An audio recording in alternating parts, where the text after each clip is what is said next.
কিছু কিছু এনিমে আছে যেগুলো একটা সময় পরে আর আগের মতো ফিল দেয় না। কিন্তু আজকে এমন একটা এনিমে নিয়ে কথা বলবো যেটা আপনি যতবারই দেখবেন ততবারই ভালো লাগবে। বলছি স্পাই এক্স ফ্যামিলিয়ার কথা।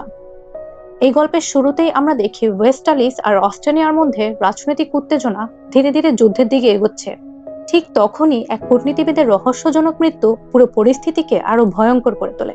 সরকার ধারণা করে এর পিছনে শত্রু দেশের হাত রয়েছে, আর এই পরিস্থিতি সামাল দেওয়ার দায়িত্ব দেওয়া হয় দেশের সেরা স্পাইকে, যার কোড নেম টুয়ালাইট, যেখানে তার মূল লক্ষ্য ছিল প্রভাবশালী রাজনীতিবিদ ডোনোভান ডেসমন্ডের কাছে পৌঁছানো।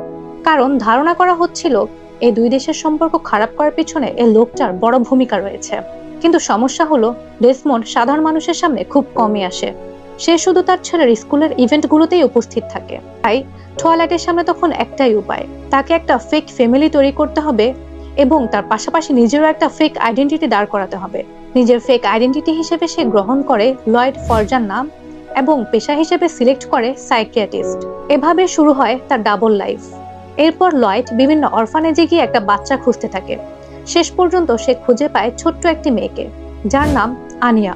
প্রথমে লয়েড ভাবে এই মেয়েকে দিয়ে মনে হয় না বিশেষ কোনো লাভ হবে, কারণ মেয়েটা অনেক বেশি ছোট।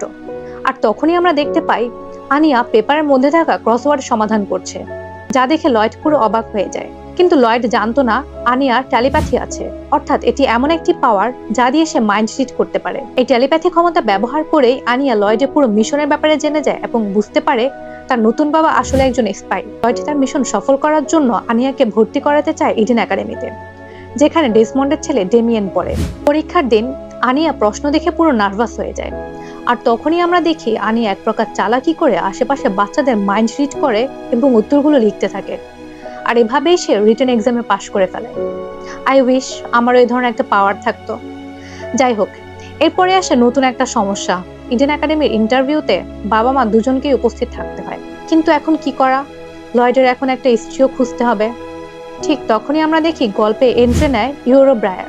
বাইরে থেকে তাকে একদম সাধারণ মেয়ে মনে হলেও আন্ডারওয়ার্ল্ডে সে পরিচিত থর্ন প্রিন্সেস নামে, যে কিনা একজন মারাত্মক অ্যাসাসিন। মজার ব্যাপার হলো ইউরো নিজেই একটা বয়ফ্রেন্ড খুঁজছিল, আর কাকতালীয় ভাবেই তার দেখা হয় লয়েডের সাথে। এক পর্যায়ে তারা দুজনে একটা চুক্তিতে আবদ্ধ হয়।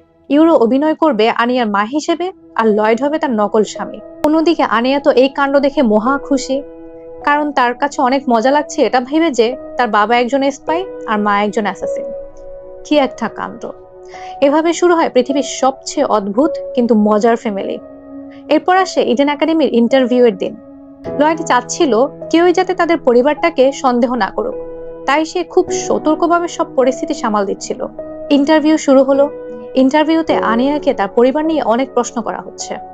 সবকিছুই ঠিকই চলছে, কিন্তু হঠাৎ একজন শিক্ষক তাকে জিজ্ঞেস করে বসে, তুমি কাকে বেশি ভালোবাসো, তোমার আসল মাকে নাকি এই নকল মাকে? এই প্রশ্ন শুনে আনিয়া কেঁদে ফেলে। আর তখনই আমরা দেখি আনিয়ার কান্না দেখে লয়েড নিজের রাগ নিয়ন্ত্রণ করতে না পেরে সামনে থাকা টেবিলে একটা ঘুষি মারে। লয়েড তখন আনিয়া আর ইউরোকে নিয়ে সেখান থেকে বেরিয়ে আসে এবং বলে, যে স্কুলে একটা বাচ্চাকে এমন প্রশ্ন করে সেখানে আমি আমার মেয়েকে পড়াবো না। এই মুহূর্তটা আমাদের বুঝিয়ে দেয় এই পরিবারটা হয়তো মিথ্যা দিয়ে শুরু হয়েছে, কিন্তু ধীরে ধীরে তাদের মধ্যে অনুভূতিগুলো সত্যি হয়ে উঠছে। এরপর রেজাল্টের দিন আসে। প্রথমে জানা যায় আনিয়া পাশ করেনি। তার একটু পরে আমরা জানতে পারি তবে সে ওয়েটিং লিস্টে প্রথমে এসেছে, আর পরের দিনই ওয়েটিং লিস্টের রেজাল্ট দেওয়া হবে। পরের দিন আসলো, ওয়েটিং লিস্টের রেজাল্ট দেওয়া হলো, আর আমরাও দেখলাম আনিয়া ইডেন একাডেমিতে ভর্তি হওয়ার সুযোগ পেয়েছে।